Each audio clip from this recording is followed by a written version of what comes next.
Nous sommes aujourd'hui avec le meneur de l'équipe nationale centrafricaine, Destin Damachois, auteur d'un très bon afro-basket, son meilleur afro-basket depuis qu'il participe.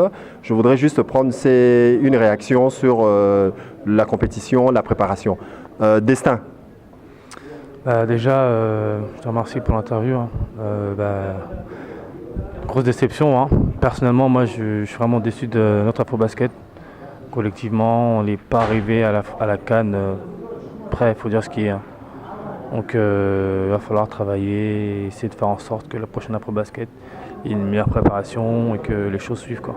Le seul point le point important, si je puis dire, autant pour moi, c'est juste que vous avez eu un très beau site, Gravelines. C'était très bien, à Gravelines. Oui, à Gravelines, on avait tout ce qu'il fallait pour les soins, pour s'entraîner. Oui, c'était parfait. Il y avait vraiment tout ce qu'il fallait pour une équipe nationale pour pouvoir être prête pour une compétition. Mais pour les gens qui n'y étaient pas, moi et d'autres personnes, on voudrait savoir que s'est-il réellement passé entre le 8 juillet et ici, les anciens joueurs. Est-ce que vous avez eu votre mot à dire par rapport à la liste des joueurs? Parce qu'entre le 8 juillet et maintenant, ce n'est pas du tout les mêmes joueurs. Qu'est-ce qui s'est passé? C'est compliqué, hein. Il y a une liste qui a été faite. Vous l'avez consultée? Oui, tous les joueurs devaient venir, Sato, Gianveni, James Mays.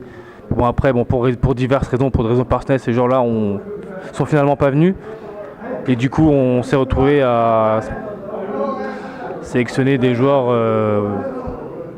de moins bonne qualité. D'accord. Et concernant les matchs, avec ton expérience et celle de Junior, de Max, à un moment donné, vous n'avez pas tapé sur la table pour dire après Vanves, il nous faut plus de matchs, sinon on n'y va pas. Parce que vous arrivez quand même qu'avec 3 matchs.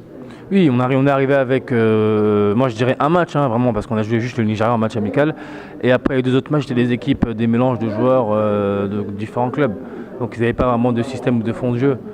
Mais après, oui, c'est sûr qu'arriver à une compétition avec un match de préparation dans les jambes, c'est super compliqué. Est-ce qu'on peut dire maintenant, aujourd'hui, là, le 28 août 2015, que désormais, quand on va t'appeler en sélection, tu vas fixer des conditions. Tu diras, s'il n'y a pas tant de matchs fixés ou quelque chose comme ça, c'est pas la peine de commencer.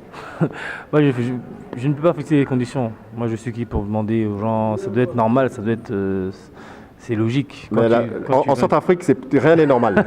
Rien n'est normal et tu es un joueur leader. Et personnellement, je te conseille de t'imposer avant même d'avoir une sélection. Oui, c'est sûr, mais bon, après, je peux m'imposer, dire ça, et après, si j'arrive, il n'y a rien d'effet. Je peux pas. C'est question de volonté, hein. Si le pays veut vraiment que la Centrafrique fasse quelque chose à l'afro-basket, il faut qu'ils donnent les moyens, qu'ils fassent ce qu'ils ont à faire, c'est tout. On a perdu l'Angola de 1 point à la dernière seconde. Si tout était carré dès le début, on ne serait pas là. Là, on serait en train de jouer les demi, mais bon, c'est comme ça, hein. D'accord. Et un dernier mot pour les Centrafricains qui nous regardent et qui vous ont supporté tout au long de l'afro-basket. Merci beaucoup pour votre support, hein. Franchement, vous avez été merveilleux. Dommage qu'on n'a pas assumé et fait le job. Okay. Merci beaucoup Destin et bon retour à toi. Il va jouer à Lorient National 2 cette saison. Merci. Merci.